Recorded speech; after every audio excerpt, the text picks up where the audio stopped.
ಈಗ ಇಂದಿನ ಪತ್ರಿಕೆಗಳ ಇಣುಕುನೋಟ. ಆಧಾರ್ ಪೌರತ್ವ ಗುರುತಲ್ಲ, ಚುನಾವಣಾ ಆಯೋಗದ ನಿಲುವಿಗೆ ಸುಪ್ರೀಂ ಕೋರ್ಟ್ ಬೆಂಬಲ.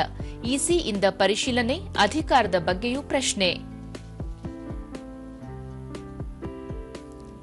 ದೇಶದ ಕ್ರೀಡಾ ಕ್ಷೇತ್ರದಲ್ಲಿ ಹೊಸ ಭರವಸೆ. ಸಂಸತ್ನಲ್ಲಿ ಕ್ರೀಡಾ ಆಡಳಿತ ಮಸೂದೆಗೆ ಅಂಗೀಕಾರ. ರಾಷ್ಟ್ರಪತಿ ಅಂಕಿತವಷ್ಟೇ ಬಾಕಿ. ರಾಜಣ್ಣ ವಜಾ ಪ್ರತಿಧ್ವನಿ. ಉಭಯ ಸದನಗಳಲ್ಲಿ ರಾಜಣ್ಣ ರಾಜೀನಾಮೆಗೆ ಕಾರಣ ಕೇಳಿ ಗದ್ದಲ. ಸ್ಥಳೀಯ ಸಂಸ್ಥೆ ಚುನಾವಣೆಗೆ ಸಜ್ಜಾಗಿ ಸಿದ್ದರಾಮಯ್ಯ. ಡಿಸೆಂಬರ್ ಒಳಗೆ ಜಿಲ್ಲಾ ಪಂಚಾಯತ್, ತಾಲೂಕು ಪಂಚಾಯತ್ ಚುನಾವಣೆ. ಕಾಂಗ್ರೆಸ್ ಶಾಸಕಾಂಗ ಪಕ್ಷದ ಸಭೆಯಲ್ಲಿ ಮುಖ್ಯಮಂತ್ರಿ ಸೂಚನೆ. ವಿದುರಾಶ್ವತ್ಥದಲ್ಲಿ ಬಿಜೆಪಿಯಿಂದ ತ್ರಿವರ್ಣ ಧ್ವಜ ಯಾತ್ರೆ. ವೀರಸೌಧಕ್ಕೆ ನಮನ ಸಲ್ಲಿಸಿ ಯಾತ್ರೆ ಆರಂಭಿಸಿದ ವಿಜಯೇಂದ್ರ.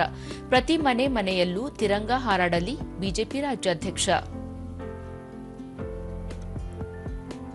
ಇವು ಇಂದಿನ ಪತ್ರಿಕೆಗಳ ಪ್ರಮುಖ ಸುದ್ದಿ. ಉಳಿದಂತೆ ಆಶಾಗಳ ಅಹೋರಾತ್ರಿ ಧರಣಿ ಆರಂಭ. ವಿವಿಧ ಬೇಡಿಕೆಗಳ ಈಡೇರಿಕೆಗೆ ಆಗ್ರಹ. 3 ದಿನ ರಾಜ್ಯಾದ್ಯಂತ ಪ್ರತಿಭಟನೆ.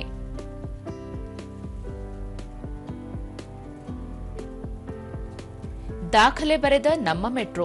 ಹಳದಿ ಮಾರ್ಗ ಸೇರ್ಪಡೆ ಬಳಿಕ ಒಂದೇ ದಿನ 10.48 ಲಕ್ಷ ಮಂದಿ ಪ್ರಯಾಣ. ರಾಘವೇಂದ್ರ ಸ್ವಾಮಿಗಳ 354ನೇ ಆರಾಧನಾ ಮಹೋತ್ಸವ. ಮಂತ್ರಾಲಯದಲ್ಲಿ ವೈಭವದ ಮಹಾರಥೋತ್ಸವ. ರಾಯರ ಬೃಂದಾವನ ದರ್ಶನಕ್ಕೆ ಭಕ್ತ ಸಾಗರ. ಚೀನಾ ಮೇಲೆ ತೆರಿಗೆಗೆ ಟ್ರಂಪ್ 90 ದಿನ ಬ್ರೇಕ್. ಶೇಕಡ 60ರಷ್ಟು ತೆರಿಗೆ ಜಾರಿಯ ಮುನ್ನಾ ದಿನ ಮುಂದೂಡಿಕೆ. ಚೆನ್ನೈ ಗ್ರ್ಯಾಂಡ್ ಚೆಸ್ ಚಾಲೆಂಜರ್ಸ್ ವಿಭಾಗದಲ್ಲಿ ಅಭಿಮನ್ಯುಗೆ ಸೋಲು. ಡ್ರಾ ಪಂದ್ಯದಲ್ಲಿ ಕೀಮರ್, ಅರ್ಜುನ್.